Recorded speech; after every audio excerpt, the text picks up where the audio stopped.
Thanks for staying with us on Standpoint. Now, outrage has trailed the mob killing of 16 northern travelers at Uromi in Edo State while transiting from Port Harcourt in Rivers State to Kano State.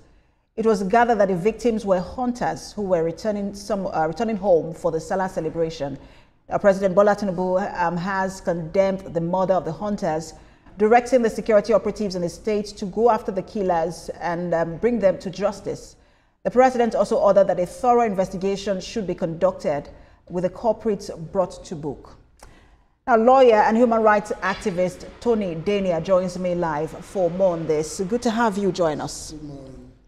Good afternoon, rather. Good afternoon. Yes. I mean, really sad development when this news broke. And when you see that video, you saw how, gruesome the murder was. Different sides to the story, but I just wanted to get your reaction to the killings in Edo State, Uromi. Yeah, it was wrong. I condemn it in its entirety. But I think it was a desperate and ignorant reaction to this insecurity situation we have in that axis and the environment. And let me quickly say we should not stigmatize Fulani. Criminal is a criminal irrespective of the tribe. Let us say some terrorists, killers, who pretend to be headers have been terrorizing that area. But that is not a justification for jungle justice. I'm on top of it because I happen to be the legal advisor to the Edo North Vigilantes Association, and I'm from South CBA Yakpi. I'm aware of the issues of insecurity, killings, by criminals. Let's stop calling them Fulani. Let's call them killers, criminals, please. Now, so a lot of criminals have taken over the area in Edo North, and the government cannot say they are not aware about that. I think the Edo State governor, I must first of all congratulate him on the victory at the tribunal. I want to also commend him for the steps he took. Some persons are criticizing him, but my position is that the temperament, we must agree to this fact, between the average Northerner and the average Southerner, the difference is clear. They are highly temperamental. In those days, they would have been reacting. But the immediate action of the governor doused tension, visiting the governor of the states affected, visiting the immediate families of the bereaved, doused tension seriously. And that's why we've not seen reprisal attacks. That is why up to now we have not seen reprisal attack. We've been hearing that Northerners, some Northerners are preparing a reprisal attack in Edo State. Well, I've had to disregard most of this because if any warning is supposed to come, it should be coming from the DSS.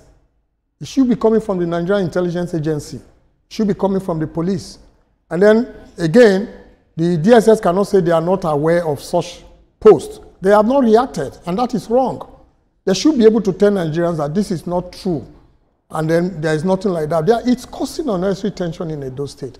Well, I'm happy that those involved have been arrested. I've always advised the vigilante operators. And by the way, vigilantes were formed by the communities, by themselves, before government came in.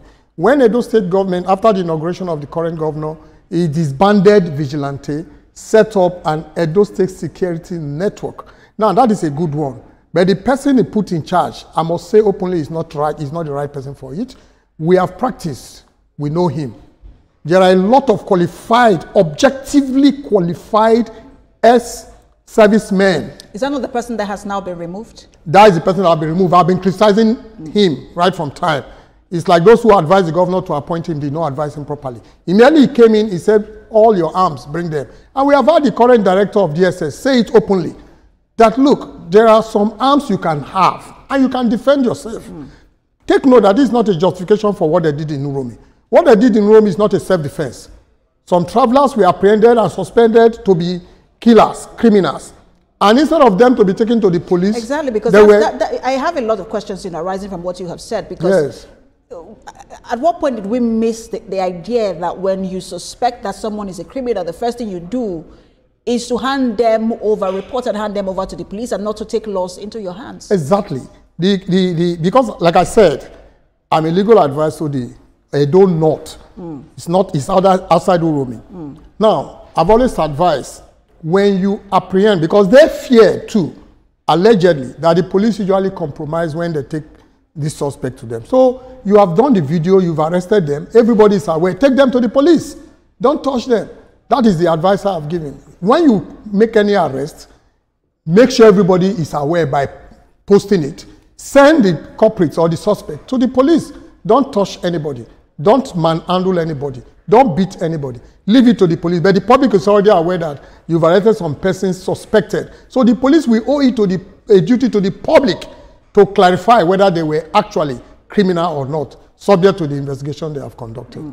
So it is condemnable. I am not in support of it, but I think we need to address the security situation in this community. And there are all sides, a lot of issues here to be addressed. Whether, one of the things that is condemnable here is that the attack and the killing is not commensurate with whatever may have happened on the ground, at that moment, because we understand that guns were found on these hunters, and then one of them stabbed, the vigilante, and that led to what it led to. But it's not commensurate, and killing murder is murder. But what I also wanted to ask you is to address all the issues, is the issue of guns. Yes. What are the rules guiding the licensing and the use of guns in this country? Can people just move guns from one state to another? No. But hunters are allowed to carry their dang guns. My uncle was a hunter. And I know that they have this dang gun. They have this bicycle Boris as bullets. And they use it to hunt. That one is allowed. If you are going to carry a pump action, you need to have a police license. AK-47, no license for any person to have private possession of AK-47. But we've seen a lot of these criminals. Like I said, I don't want to call them Fulanis. And I want to appeal to Nigerians to stop calling them Fulanis. I think people just generally go with herders and terrorists. Herders, terrorists, killers, criminals. Okay.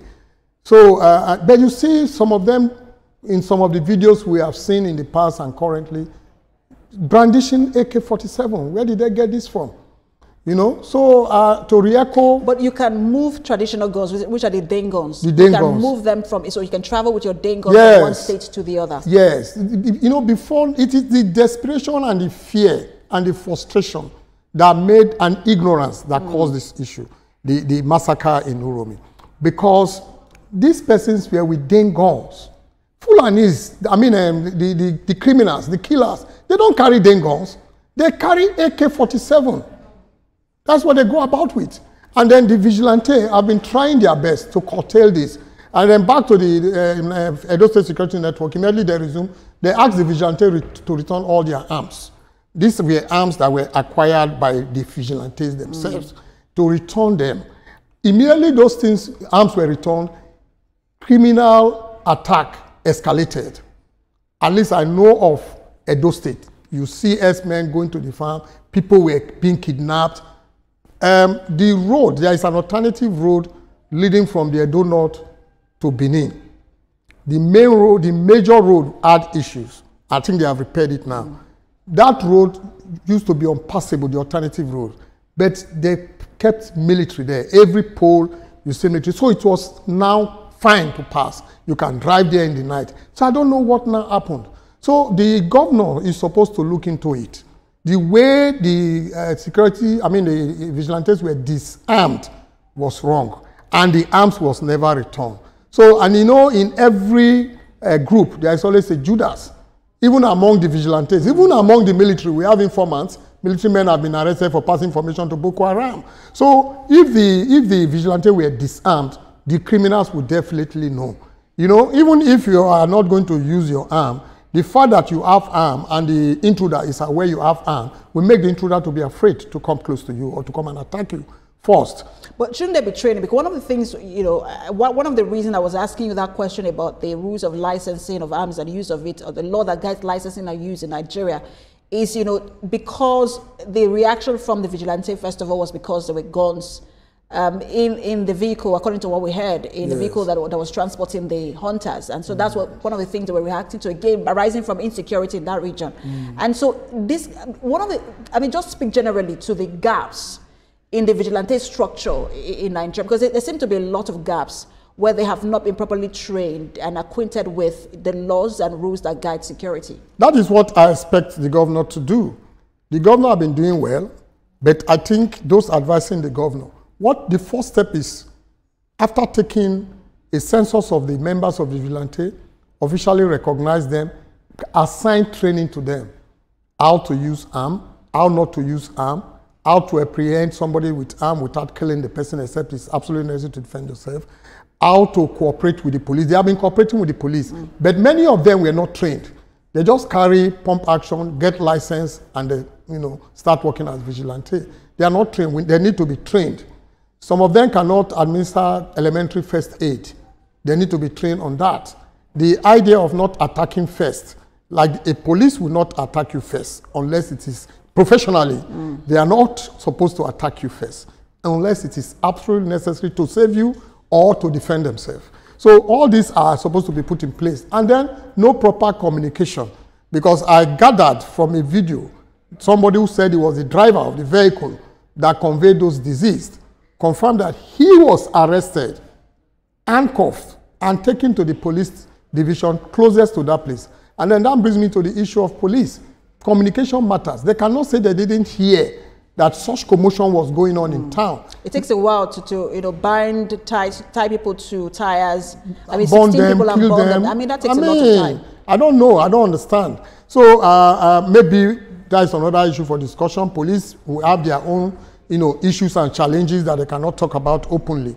But that is not a justification. The man said he was taken to the police station. Later, he was released. And when he got back, he saw the massacre.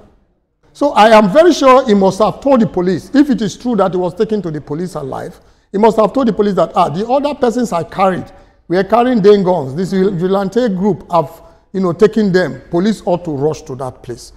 So the vigilante, back to the questions you asked, vigilantes, they need to be upgraded. They are doing sacrificial jobs. Look at the vigilante working alongside the JTF, confronting Boko Haram. Some of them are killed all the time. We don't even know if the insurance we have long been proposing for security personnel, we also cover these vigilantes. We have not had government compensate members of the vigilante. And it is only once in a while, the governor of a state will recognize them. Once in a while, the king in that particular community will call them and host them. And then I think the local government of each community gives them some stipend. I think the vigilantes should be properly handled and they understand the terrain.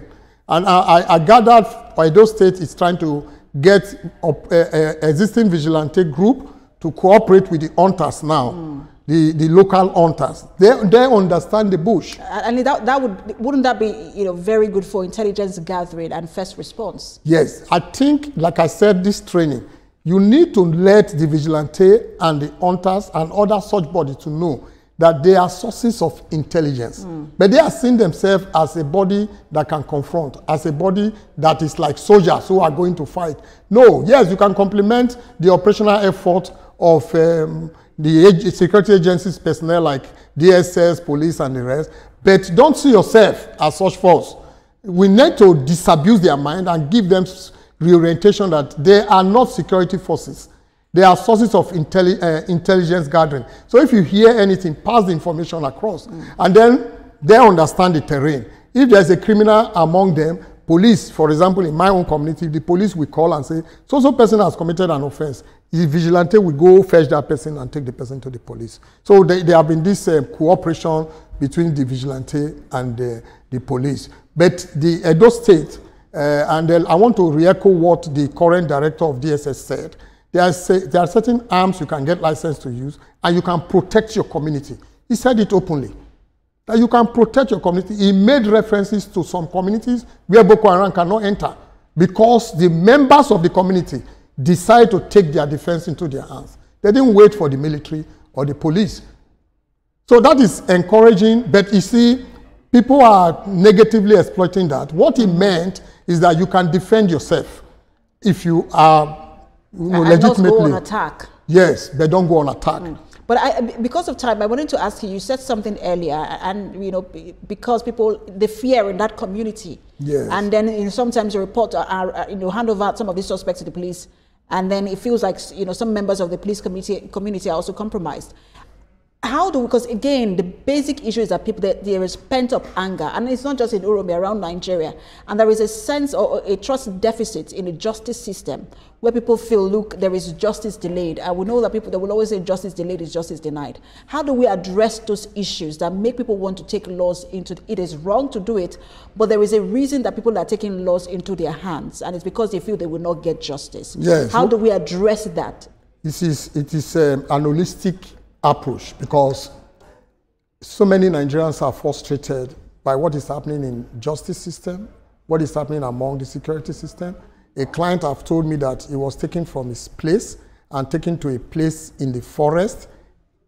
He discovered that it is one of the security agencies that have that camp, and it's unofficial, and he was asked not to talk when they spared him. So how do you expect that kind of person to see the security agencies we are talking about? So the frustration is there. Sometimes deliberate injustice are seen. In practice, we've witnessed a lot of wrongs in the justice system. But it's an holistic approach. If you say you want to take care of one part, you have issues. I've studied in your studio that some of the judges, with due respect to them, some of them are not supposed to be judges. It is only the judiciary that you don't elect. You elect members of the legislature, you elect the head of the executive, judiciary you appoint. And appointment, we know how the procedures are compromised. And you put the wrong person there.